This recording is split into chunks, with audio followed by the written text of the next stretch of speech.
Bonjour, je m'appelle Lalou Jeanne, élève de 5e A au collège Raymond Queneau, et aujourd'hui je vais vous présenter un livre que j'ai lu dans le cadre scolaire.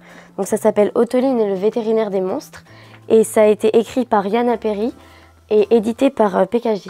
Le personnage principal de l'histoire s'appelle Otoline, c'est une petite fille de 11 ans qui vit dans un immense château à l'allure lugubre avec sa tante Eudora, son cousin Angus et leur domestique Evie. La vie d'Otoline paraît monotone et simple jusqu'à l'arrivée d'une étrange créature ailée dans sa chambre. L'étrange créature paraît blessée. Alors Otoline cherche un vétérinaire pour la soigner. Mais elle ne trouve personne, jusqu'à l'arrivée de Arna Washmoro. Lorsqu'elle arrive chez lui, elle apprend qu'en fait c'est son oncle et qu'il est vétérinaire pour les monstres.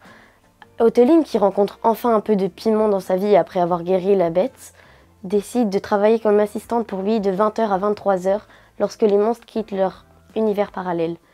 Mais le pauvre Arwanash est fatigué par son travail épuisant, alors il perd la clé qui sépare les deux mondes.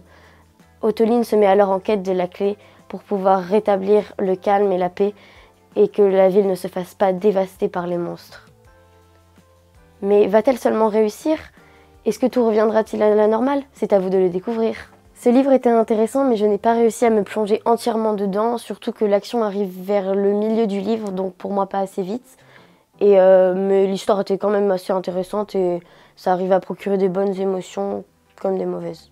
À ce livre, je donnerais la note maximale de 4 parce que c'était quand même un livre intéressant et je le recommanderais à des collégiens allant de 11 ans à 15 ans, voire même un peu plus.